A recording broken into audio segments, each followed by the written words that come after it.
welcome back to my channel. Today I have a very nice car with me. It's a very special, very fully electric iX3.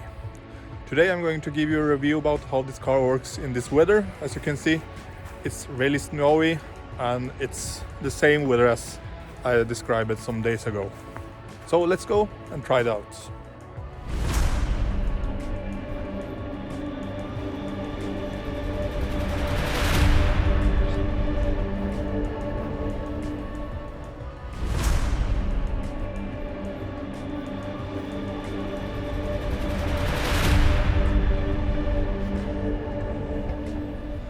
So here is it, guys, the complete new BMW iX3. It has, as you see, a completely electric engine, and you can't even hear the engine going on. It's a very different car from the previous car I tried some days ago, but a really powerful it is, as you can see.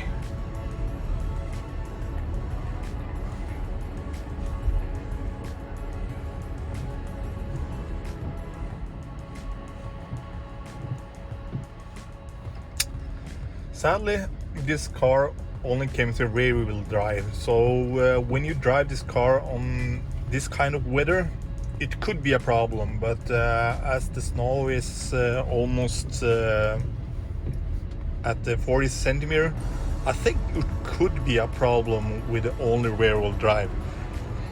I also feel when I drive on the uneven roads here, the car feels very uneven. I had accepted more of this car on the road like this to behave, even if it has a great tire, but you feel the car is completely different from the car 545 I tried some days ago. The car feels very big and had almost the same size as the BMW X3, and the seats are really good. The driving is okay, but as I said to you earlier some minutes ago, the comfort of this car isn't that great, considering what I had accepted to be. I have now turned the DCs off to try to see how the car handles when you have turned it completely off. And let's see what it does and how the car responds when I'm trying to do like a do not, what I did for 545.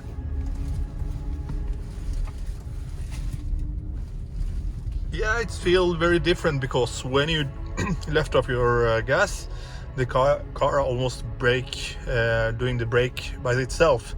So you won't get the do nuts you will get in your normal engines.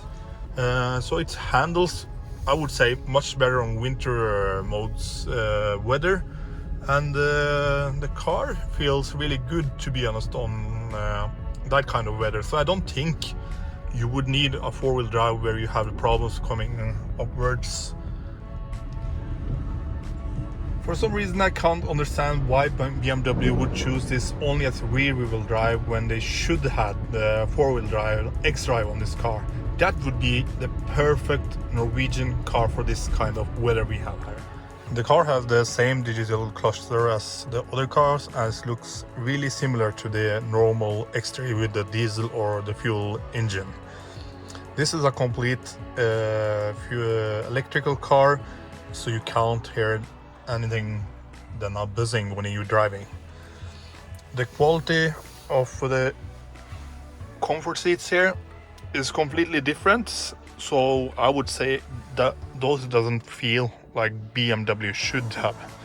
The quality of the rest of the material here is actually the same as the other cars, but the only downside of this car, I would say, is the seats and the comfort of the car, because as I had said earlier, when you're driving on a bad road, the car feels to jump a bit.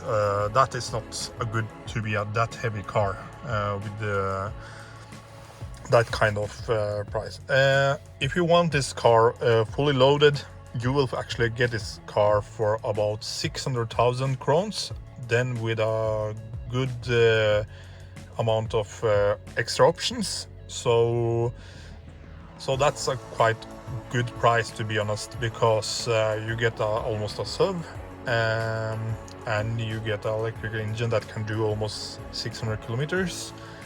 But it depends how you're going to use it. Are you going to use it on in the hard winter like that? That could be great. I have already tested a bit on this kind of snow here, and I can say it's doing really okay job. It doesn't feel like I should have a four-wheel drive on that kind of weather. It's going round without having hesitation about going right or the left. It's doing really doing a good job. So would you need a four-wheel drive for that kind of car? Yeah, you have to test it and you have to think about it if it's an option you need or not.